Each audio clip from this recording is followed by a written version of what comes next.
Good morning, class 8th. So, students, in the previous class, we have started a new chapter, chapter number 2nd, from trade to territory, which is related to our history portion. And we have done the introductory part. We have done two topics. East India Company comes east, कैसे वो east की तरफ आती है, and उसके बाद कैसे वो बंगाल में अपनी एक फैक्ट्री इस्टेब्लिश करती है, टैक्स रेवेन्यू में थोड़े कंसेशन मांगती है, कंसेशन दिए जाते हैं तो उन ग्रांट्स का फ़ायदा उठाती है, मैनिपुलेट करती है. उसके बाद क्या होता है, that we will discuss in this class. So very first topic is how trade led to battles. व्यापार मतलब एक्सपोर्ट इम्पोर्ट, इसमें लड़ाई की क्या ज़रूरत है. So let's start. Through the early 18th century, the conflict between the company and the Nawab of Bengal intensified. After the death of Aurangzeb, the Bengal Nawab asserted their power and autonomy as other regional power were doing at that time. अब धीरे धीरे क्या होता है, हम कल के chapter में देख चुके थे कि जैसे ही औरंगजेब की डेथ हो जाती है, पहले क्या चल रहा था, कॉन्फ्लिक्शन चल रहा था किस किस के बीच में, रूलर्स के बीच में, नवाब्स ऑफ बंगाल और ब्रिटिशर्स के बीच में, क्योंकि उन्होंने गलत फ़ायदा उठाया था अपने ट्रेड का, ट्रेड में जो कंसेशन मिले थे उनका. जैसे ही औरंगजेब की डेथ हो जाती है, लोकल रूलर्स अपने आप को फ्री करना चाहते थे. उसी तरीके से उस छूट का फ़ायदा, जो हल्की सी छूट मिल गई थी उनकी डेथ की वजह से, औरंगजेब की डेथ की वजह से, उसका फ़ायदा ब्रिटिशर्स भी उठाने लग गए थे. Murshid Quli Khan was followed by Alivardi Khan and then Sirajuddaulah as the nawab of Bengal. Sirajuddaulah नवाब थे किसके, बंगाल के. Each one of them was a strong ruler. यहाँ पर नाम दिए गए हैं रूलर्स के, मुर्शीद कुली खान, फिर अलवर्दी खान, उसके बाद सिराजुद्दौला. सारे के सारे पावरफुल मोस्ट इंपॉर्टेंट रूलर थे. उन्होंने क्या किया, they refuse to grant company's concession, demanded large tributes for the company's right to trade and denied it any right to mint coins and stop it from extending its fortification. उन्होंने ये समझ लिया कि company क्या करना चाहती है, तो उन्होंने सारे के सारे ग्रांट्स उनके कैंसिल कर दिए. उन्हें बोला कि आपको टैक्स देना पड़ेगा, और फोर्टिफाई, जिस तरीके से आप किलेबंदी कर रहे हो ना, वो किलेबंदी उनको बंद करनी पड़ेगी. Accusing the companies decide, they claimed that the company was depriving the Bengal government of huge amount of revenue and undermining the authority of the Nawab. धीरे धीरे क्या करने लग गई थी ब्रिटिश कंपनी, डिफ्लेक्ट मतलब एक तरीके से इंटरफेयर करने लग गई थी उनकी गवर्नमेंट को चलाने के तरीके में. जिस तरीके से वो रूल ओवर कर रहे थे उसमें भी दखल अंदाजी कर रही थी, जबकि उसका कोई हक बनता नहीं था. It was refusing to pay taxes, writing disrespectful letters and trying to humiliate the Nawab and his officials. और उसके साथ में वो क्या कर रहे थे कि हम टैक्स पे नहीं करेंगे. ह्यूमिलिएशन मतलब राइटिंग डिसरेस्पेक्टफुल लेटर्स. जैसे नवाब एक रेस्पेक्टफुल पोजीशन पे थे, उनके सामने डिसरेस्पेक्टफुल लेटर्स लिखे गए थे एंड उनकी इंसल्ट या ह्यूमिलिएट करने की कोशिश की गई थी. किसको, नवाब्स को और उनके ऑफिशियल्स को. मतलब बात ही नहीं सुनी जा रही है किसके द्वारा, ब्रिटिशर्स के द्वारा नवाब की. The company on its part declared that the unjust demand of local officials were renewing the trade of the company and the trade could flourish only if duties were removed. और उन्होंने क्या बोला कि आप हमें ट्रेड करने से रोक रहे हो, आपकी जो डिमांड्स है वो गलत है, आप इतने सारे ड्यूटी लगा रहे हो जिसकी वजह से हम ट्रेड नहीं कर पा रहे हैं और आपका ही विकास रुक रहा है, आप रून कर रहे हो, फ्लरिश होने से रोक रहे हो आप अपने ट्रेड को होने से. इस वजह से इसीलिए आपको क्या करना चाहिए, ड्यूटी को रिमूव कर देना चाहिए, टैक्सेस को रिमूव कर देना चाहिए. It was also convince that to expand trade it had to enlarge its settlement, buy up villages and rebuild its fort. इन्होंने बोला कि अगर हमें अपने ट्रेड को एक्सपांड करना है तो हमें ये जो सेटलमेंट हम बसा रहे हैं ना उसको और बड़ा करना पड़ेगा, गाँवों को खरीदना पड़ेगा एंड रीबिल्ड इट्स फोर्ट, दोबारा से फोर्ट्स को बनाना पड़ेगा. The conflicts led to confrontation and finally culminated in the famous battle of Plassey. इस वजह से बात तो कुछ निकला नहीं, उसका नतीजा हुआ क्या, एक बैटल हो गई जिसे हम बैटल ऑफ प्लासी भी बोलते हैं. किस किस के बीच में हुई थी, that we will discuss in this point. कैसे बात नहीं सुनी जा रही थी ब्रिटिशर्स के द्वारा, ह्यूमिलिएट किया जा रहा था नवाब्स को. नवाब्स अपनी जगह खुद सही हैं, ब्रिटिशर्स वो अपनी जगह खुद सही थे. इस बीच में दोनों के बीच में कोई बीच का रास्ता नहीं निकला और उसके बाद क्या हो जाता है, बैटल ऑफ प्लासी हो जाता है ना. बैटल मतलब एक वॉर, किस किस के बीच है, ब्रिटिशर्स और बंगाल के नवाब्स के बीच में. चलिए let's start with battle of Plassey. When Alivardi Khan died, हमने अलवर्दी खान का नाम पढ़ा था. अलवर्दी खान की मृत्यु हो जाती है 1756 में. Sirajuddaulah became the nawab of Bengal. ठीक है, कौन है राइट नाउ तो नहीं, but at that time nawab of Bengal Sirajuddaulah, nawab Sirajuddaulah. The company was worried about his power and keen on a puppet ruler who would willingly give trade concession and other privileges. उन्होंने क्या चाहा, company को एक तरीके से आज़ादी चाहिए थी, वो चिंता में थे पावर से, अपनी पावर से. एंड वो एक ऐसा राजा चाहते थे जो पपेट, मतलब कठपुतली की तरह उनके इशारों पे चले. पपेट रूलर चाहते थे वो लोग, जो कि उनके कंसेशन दे दे, उनको अदर प्रिविलेजेस दे दे, ऐसा कंपनी की डिमांड थी. So it tried though without success to help one of the Sirajuddaulah's rivals become the nawab. उन्होंने क्या किया, अगर सिराजुद्दौला नवाब बन जाते तो वो उन्हें कंसेशन देंगे नहीं, तो उन्होंने क्या किया, उसके विरोधी को सपोर्ट करना शुरू किया ताकि वो नवाब बन जाए और वो उनका पपेट रूलर हो जाएगा. इस वजह से उन्हें कंसेशन मिल जाएगा और भी अदर ग्रांट्स भी मिल जाएंगे. And infuriated Sirajuddaulah asked the company to stop meddling in the politics affair of his dominion, stop fortification and pay the revenue. और ये सारी चीज़ें सिराजुद्दौला बहुत अच्छे से समझ रहे थे. उन्होंने कंपनी को बोला कि आप हमारे अंदरूनी मामलों में दखल न दें, आप टैक्स पे करें, अपना फोर्टिफिकेशन को रोकें. Now what happened next after negotiation failed? इन दोनों के बीच में negotiation नहीं होता है. The Nawab marched with 30,000 soldiers to English factory at Qasim Bazar, captured the company officials, locked the warehouse, disarmed all Englishmen and blockaded English ships. क्या होता है, बात नहीं सुनी जाती तो अब नवाब को कोई ना कोई स्ट्रिक्ट एक्शन लेना ही पड़ेगा. तो नवाब क्या करते हैं, 30,000 की सेना लेके जाते हैं एंड इंग्लिश फैक्ट्री जो कि कासिम बाज़ार में थी उसको बंद करवा देते हैं. सारे कंपनी ऑफिशियल्स को कैप्चर, मतलब एक तरीके से वो कंपनी बंद हो गई. लॉक कर देते हैं वेयर हाउसेस को जहाँ पे उनका सामान रखा था, और जो इंग्लिश आर्मी के पास जितने भी सामान थे उन सभी को ले लिया जाता है, और उनकी इंग्लिश शिप्स को भी ब्लॉक कर दिया जाता है कि आप सामान नहीं दे सकते हो, बाहर नहीं भी लेके जा सकते हो. Then he march to Calcutta to establish control over the company's fort there. और उसके बाद कासिम बाज़ार के पर अपने हुकूमत जमाने के बाद वो कैलकाटा की तरफ मूव ऑन होते हैं ताकि जो कैलकाटा में कंपनी का फोर्ट है उस पर भी अपना कंट्रोल इस्टेब्लिश कर लिया जाए. On hearing the news of the fall of Calcutta, company officials in Madras sent forces under the command of Robert Clive reinforced by naval fleets. अब कंपनी भी चुपचाप बैठने वालों में से है नहीं.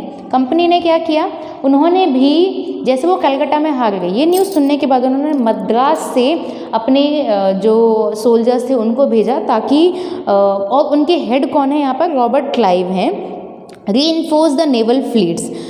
Prolonged negotiations with the Nawab followed. Finally, 1757, Robert Clive led the company's army against the Sirajuddaulah at Plassey. Plassey नाम की जगह पर इन दोनों के बीच में वॉर होती है. रॉबर्ट क्लाइव कंपनी को एक तरीके से लीड कर रहे हैं, वो है एक चेहरा इस लड़ाई के, बैटल ऑफ प्लासी के. तो यहाँ पर लड़ाई होती है. वन ऑफ द मेजर, कौन हार जाते हैं, नवाब सिराजुद्दौला हार जाते हैं. और उनके हार का मेन कारण क्या है, The main reasons of the defeat of the Nawab was that the forces led by Mir Zafar. Mir Zafar, यहाँ पर हम किसकी बात कर रहे हैं, बंगाल के रूलर की बात कर रहे हैं. मीर ज़फ़र जो कि लेड कर रहे थे एक लड़ाई. One of the Sirajuddaulah commander, वो सिराजुद्दौला के कमांडर थे मीर ज़फ़र. उन्होंने क्या किया, never fought the battle, support ही नहीं किया सिराजुद्दौला के साथ जो उनकी लड़ाई थी ब्रिटिशर्स के against. Clive had manage to secure his support by promising to make him nawab after crushing Sirajuddaulah. क्यों, क्योंकि मीर ज़फ़र को एक लालच दे दिया गया था कि अगर आप इस लड़ाई में हमारा साथ देते हो, ब्रिटिशर्स का साथ देते हो, तो जैसे ही सिराजुद्दौला हार जाएंगे हम आपको नेक्स्ट रूलर बना देंगे. तो मीर ज़फ़र ने कभी साथ ही नहीं दिया सिराजुद्दौला का इस लड़ाई में. अगर वो साथ देते तो आज इंडिया का जो फ्यूचर है वो बिल्कुल ही डिफरेंट होता. The battle of Plassey became famous because it was the first major victory of company won in India. So, by this topic we have done the Battle of Plassey. Battle of Plassey was fought between the Nawabs of Bengal and the Britishers, and in this battle, Britishers won.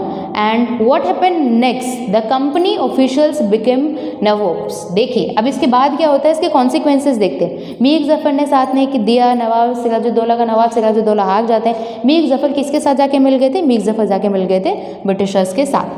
Now next topic is company officials become Nawabs. After the defeat at Plassey, Sirajuddaulah was assassinated and Mir Zafar made the Nawab. वो हार जाते हैं सिराजुद्दौला और next ruler कौन बनते हैं, मीर जफ़र बनते हैं। The company was still unwillingly to take over the responsibility of administration. पर अभी भी जैसे कंपनी जीत गई तो उन्होंने क्यों नहीं राज किया, एक क्वेश्चन ये भी तो राइज अप हो सकता है। आप जीत गए तो आप राज कर लो, पर फिर भी अभी भी कंपनी हाथ नहीं देना चाहती थी पॉलिटिक्स के अंदर। उन्होंने एक पपेट रूलर तैयार कर रखा था, वो थे मीर जफ़र, उसको सामने रख दिया उन्होंने। उसके बाद क्या होता है, its prime objective was to expansion of trade. राज करना एट दैट टाइम उनके दिमाग में नहीं था, उनके दिमाग में था बस ट्रेड करना है, हमें एक पपेट रूलर चाहिए जो हमें मिल गया है, अब वो ट्रेड में हमारी हेल्प करेगा। If this could be done without conquest through the help of local ruler who were willingly to grant privileges, then territory need not be taken over directly। अब देखो, जब तक राजा हमारी बात मान रहा है तब तक हम डायरेक्टली उसकी टेरिटरी को लेना क्यों है, क्यों परेशान करना है, या खुद को क्यों परेशान करना है। जैसे हमारा राजा हमारी बात मान रहा है, हमारे लिए तो बात वही है, हमें ट्रेड करने में आसानी चाहिए और वो राजा हमें फैसिलिटीज़ दे ही रहे। तो बात यहाँ तक थी उनकी eight that time. Soon the company discovered that this was rather difficult। और धीरे धीरे उन्हें पता चलता है कि सब कुछ आसान नहीं होता है। For even the puppet nawab were not always as helpful as the company wanted them to be। ज़रूरी नहीं है कि जिस राजा को आपने सामने बिठाया है वो ही सारी की सारी बात आपकी मान ले, ज़रूरी नहीं है कि वो सारी की सारी फैसिलिटी आपको दे, वो भी डिफ़िकल्टी खड़ा कर सकता है, क्योंकि उसे भी अपनी डिग्निटी मेंटेन रखनी है, उसे कुछ तो काम करने पड़ेंगे, कुछ तो सोविनिटी दिखानी पड़ेगी अपने सब्जेक्ट्स के लिए, कुछ तो रिस्पॉन्सिबिलिटी उनकी भी है। सारी बातें वो आपकी मान नहीं सकते क्योंकि वो एक रूलर है, अपनी प्रजा के प्रति भी उनकी कुछ रिस्पॉन्सिबिलिटीज़ हैं। What could the company do, अब इसमें क्या करना चाहिए, क्या हुआ था, ये जो कहानी बताई जा रही है तो ये इंसिडेंट बताया जा रहा है, क्यों बताया जा रहा है। व्हेन मीर जाफ़र प्रोटेस्टेड, मीर जाफ़र ने भी प्रोटेस्ट कर दिया, किसके बिहाफ में, किसके खिलाफ में, ब्रिटिशर्स के खिलाफ में। उसे बनाया ब्रिटिशर्स ने पर उसने उनके खिलाफ ही प्रोटेस्ट कर दिया। The company deposited him and installed Mir Kasim in his place. Company उसे एक तरीके से हटाकर मीर कासिम को रखती, मीर जाफ़र रखा था पहले, फिर मीर कासिम आ जाते हैं। व्हेन मीर कासिम कंप्लेंट, उसके बाद मीर कासिम कंप्लेन करते he in turn was defeated in the battle of Buxar. Battle of Buxar में उनकी हार हो जाती है 1764 में, underline this. Driven out Bengal and Mir Jafar was reinstalled. उसके बाद जब मीर कासिम भी कंप्लेन करते हैं, उनके संग एक वॉर लड़ी जाती है, बैटल ऑफ बक्सर 1764, एंड उन्हें बाहर का रास्ता दिखा दिया जाता है, बंगाल के बाहर का रास्ता, और मीर जाफ़र को दोबारा से लाया जाता है। द नवाब हैड टू पे ₹50 lakh every month, but the company wanted more money to finance its war and meet the demands of trade and its other expenses। अब देखिए, नवाब जब बाहर चले गए तो कुछ ना कुछ इन्हें मुआवजा तो देना पड़ेगा, तो यहाँ पर इतने सारे पैसे उन्हें देने पड़े हर महीने, पर कंपनी और पैसे चाहती थी उनसे, आप हारे हो, आपको कुछ तो कुछ कंसेशन देना पड़ेगा। It wanted more territories and more revenue. इसका मतलब क्या था, ज़्यादा से ज़्यादा पैसे, ज़्यादा से ज़्यादा टेरिटरीज, मतलब उनकी ज़मीनें हड़पने का मेन मकसद था उनका। By the time Mir Jafar died in 1765 the mood of the company had change. क्या होता है, having failed to work with puppet nawab, Clive declared we must indeed become nawabs ourselves. जैसे ही ये कंडीशन देखी कि हम एक पपेट रूलर खड़ा कर देते हैं, पर पपेट रूलर भी हमारे काम का नहीं है, तो यहाँ पर मिस्टर क्लाइव बोलते हैं कि क्यों ना हम खुद ही नवाब बन जाते हैं। इस तरीके से हमारी ये जो पॉइंट है वो क्लियर आउट हो जाता है, कंपनी ऑफिशियल बिकम नवाब, क्यों ना हम खुद ही रूल ओवर करें, ना तो कोई राजा, ना हमारी ट्रेड में कोई दिक्कत आ रही है, इस वजह से। Finally, in 1765, the Mughal emperor appointed the company as the Diwan of provinces in Bengal. The Diwan allowed the company to use the vast revenue resources of Bengal। यहाँ पर क्या गया, Mughal emperor appointed the company as a diwan. क्या हुआ, company मतलब Britishers को ही उन्होंने दीवान के तौर पर अपॉइंट कर दिया, और the diwan allowed the company to use the vast revenue. और क्या कर सकते हो आप, रेवेन्यू सोर्सेज जो कि बंगाल में, उसको खूब दोहन कर सकते हो, यूज़ कर सकते हो। इसकी वजह से कंपनी की एक मेजर प्रॉब्लम सॉल्व हो जाती है कि अब उनकी एंट्री हो गई पॉलिटिक्स में, अब उनकी एंट्री होगी एडमिनिस्ट्रेशन में, अब उन्हें कोई दिक्कत नहीं होगी। From the early 18th century its trade with India had expanded. और उसके बाद क्या होता है, उनका ट्रेड एक्सपैंड होने लग जाता है, वो और ज़्यादा से ज़्यादा गोल्ड सिल्वर इंडिया से इंपोर्ट करने लग जाते हैं ब्रिटेन की तरफ। इस वजह से this was because at this time Britain had no goods to sell in India, क्योंकि बेचने के लिए कुछ नहीं था उनके पास। The outflow of gold from Britain slowed after Battle of Plassey and entirely stopped after assumption of Diwani. Now revenues from India could finance company expenses। धीरे धीरे ये सारी जो इम्पोर्ट था वो बंद हो जाता है। अब क्या करते हैं ब्रिटिशर्स, हमसे टैक्स रेवेन्यू या फिर रेवेन्यू को कलेक्ट करते रहते हैं। These revenue could be used to purchase cotton and silk textile in India, maintaining company troops and meet the cost of building the company fort and officials at Calcutta. उन्होंने क्या किया, हमसे tax लिया, उसके बाद जो टैक्स है उससे यहाँ पर अपने फाइनेंसेस को यूज़ कर रहे हैं, कॉटन एंड टेक्सटाइल मिल्स को परचेज कर रहे हैं, उनके रेवेन्यू को यूज़ में ले रहे हैं और अपने ट्रूप्स को मेंटेन रख रहे हैं, बिल्डिंग्स बना रहे हैं अपनी, मतलब सामान हमसे लिए जा रहे हैं और फैसिलिटी खुद को प्रोवाइड करवा रहे हैं। ये चीज़ें हो रही थी। कंपनी ऑफिशियल्स बिकेम नवाब, आपका ये टॉपिक था, इसमें कंटिन्यू हो रहा है। क्या हो रहा था? What did it means to nawabs? It means of course that the company acquired more power and authority. नवाब का मतलब क्या है? आपके पास क्या है? मोर पावर है, मोर अथॉरिटी है, बट इसका मतलब something else also. Each company servant began to have vision of living like nawab. अब आप पोजीशन पे आए हो तो उनकी तरह बनना भी तो पड़ेगा ना। After the Battle of Plassey, the actual Nawab of Bengal were forced to give land and vast sums of money as personal gift to company officials. जैसे ही जो आपके नवाब्स की डिफीट हो जाती है, उसके बाद नवाब्स को टैक्स देना पड़ता है, रेवेन्यू देना पड़ता है कंपनी ऑफिशियल्स को एज गिफ्ट के तौर पर, किसी भी तौर पर। Robert Clive himself amass of fortune in India, he had come to Madras, जो कि अभी चेन्नई में है, from England in 1743 at the age of 18। 18 साल की उम्र में क्लाइव इंडिया आ गए थे। कहाँ पर? चेन्नई, मद्रास में। When 1767 he left India, his Indian fortune was worth 401,102। इतना ज़्यादा उनका नेटवर्थ हो गया था, बहुत सारे पैसे, बहुत सारा कलेक्शन वो लेके गए थे इंडिया से। Interestingly, when he was appointed governor of Bengal in 1764, he asked to remove corruption in company's administration, but he himself cross-examined in 1772 by the British Parliament, which was suspicious of his vast wealth. उन्हें जब appoint किया गया था governor Bengal का, उन्हें पता है कितने सारा वेल्थ है यहाँ पर, तो उन्होंने क्या किया, धीरे धीरे वेल्थ को अपना बनाने लग गए और उन्हें अपॉइंट किया गया था कि आप करप्शन रोको। और जबकि वो खुद लिप्त पाए गए थे करप्शन के अंदर। कब यहाँ बात की जा रही है? 1772 में ब्रिटिश पार्लियामेंट के अंदर। सस्पिशियस थे क्योंकि उनके पास बहुत ज़्यादा पैसा था। Although he was acquitted, he committed suicide in 1764। इसके बाद उन्होंने सुसाइड कर लिया था। However, not all company officials succeeded in making money like Clive. Many died an early death in India due to disease and war, and it could be right to regard all of them as corrupt and dishonest. ऐसा कहना बिल्कुल गलत है कि सभी ने पैसे कमाए हैं, कुछ की मृत्यु हो गई थी डिजीजेस से, वॉर में। क्लाइव की तरह कोई इतना पैसा नहीं कमा पाया था। Many of them from humble backgrounds and other uppermost desire were to earn enough in India, return to Britain and led a comfortable life. थोड़ा बहुत कमाया, उसके बाद वो ब्रिटेन लौट गए और comfortable life जीने लग गए। Those who managed to return with wealth led flashy lives and flaunted their riches.